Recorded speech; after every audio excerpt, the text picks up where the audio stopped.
नमस्कार दोस्तों, स्वागत है आपका एक बार फिर से एक और कहानी में। जीवन में हर किसी को भक्ति कहानियाँ पढ़ते एवं सुनते रहना चाहिए, क्योंकि जीवन के बहुत से ऐसे अध्यात्म ज्ञान होते हैं जो भक्ति कहानियों के माध्यम से ही आप तक पहुँचाना संभव हो पाता है।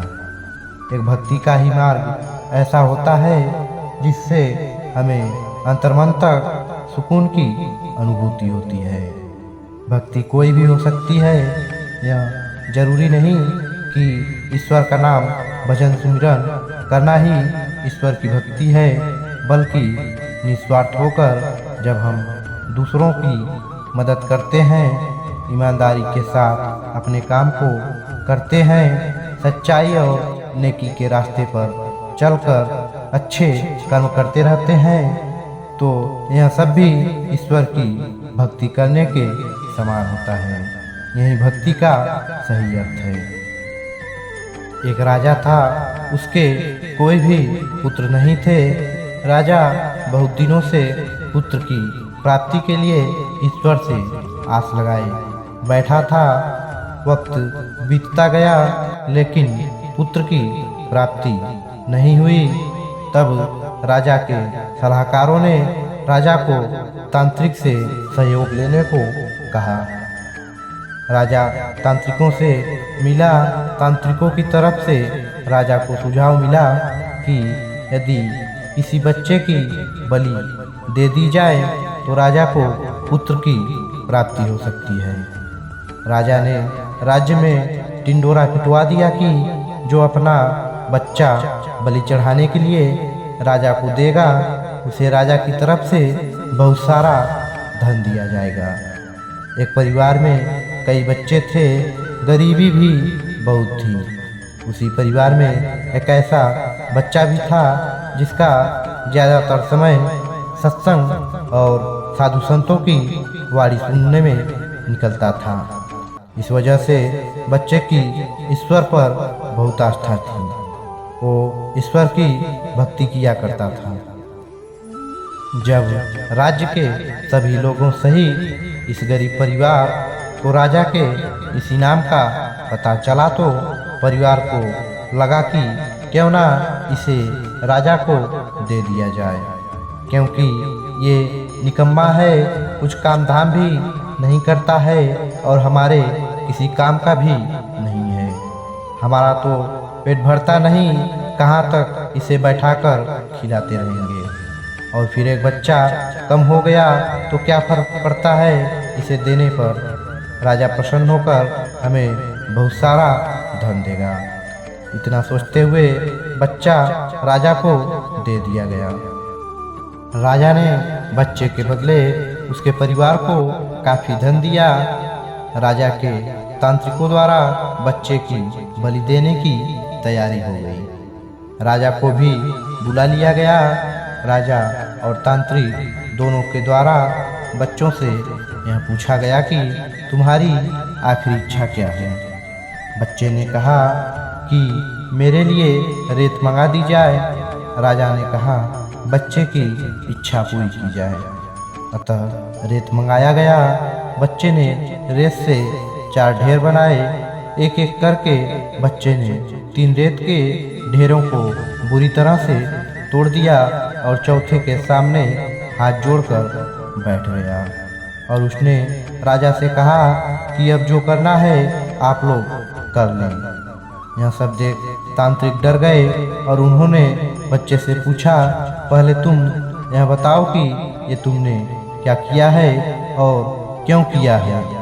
राजा ने भी यही सवाल बच्चे से पूछा तो बच्चे ने कहा कि पहली ढेरी मेरे माता पिता की थी, मेरी रक्षा करना उनका कर्तव्य था, परंतु उन्होंने अपने स्वार्थ और लालच में अंधे होकर अपने ममता की बलि दे दी। कर्तव्य का पालन न करके पैसे के लिए मुझे बेच दिया, इसलिए मैंने यह ढेरी तोड़ दी। दूसरी ढेरी मेरे सगे संबंधियों की थी, परंतु उन्होंने भी मेरे माता पिता को समझाया नहीं, अतः मैंने दूसरी ढेरी को भी तोड़ दिया। और तीसरी ढेरी हे राजन आपकी थी, क्योंकि राज्य की प्रजा की रक्षा करना राजा का ही धर्म होता है।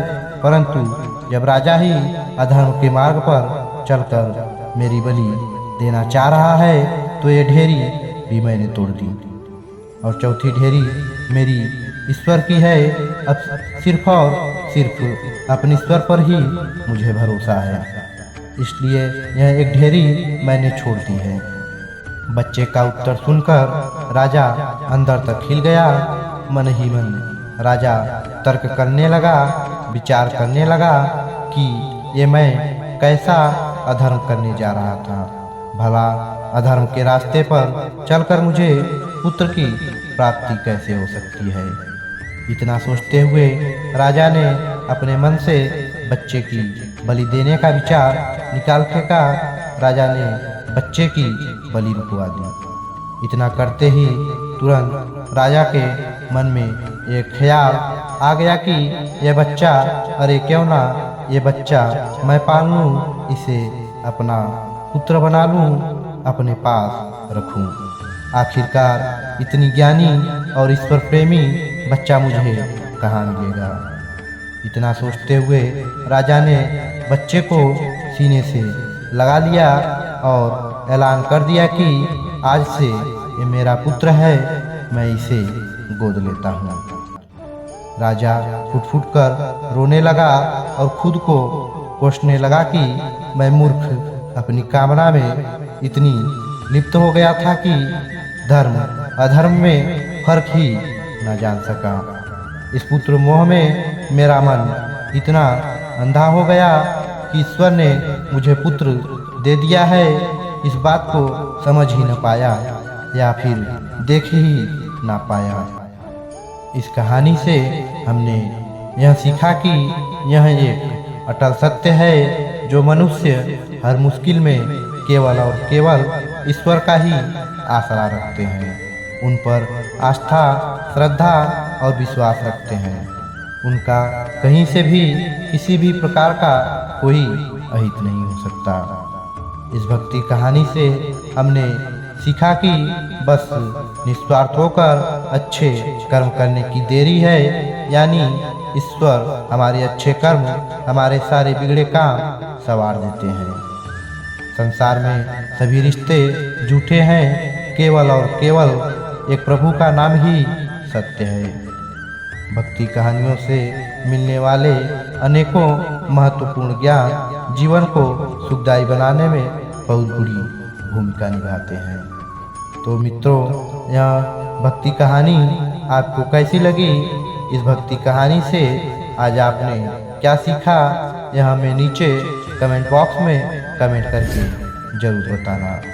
और ऐसे ही और भी तमाम भक्ति कहानियाँ सुनने के लिए हमारे चैनल को भी सब्सक्राइब करना ना भूलिएगा। धन्यवाद।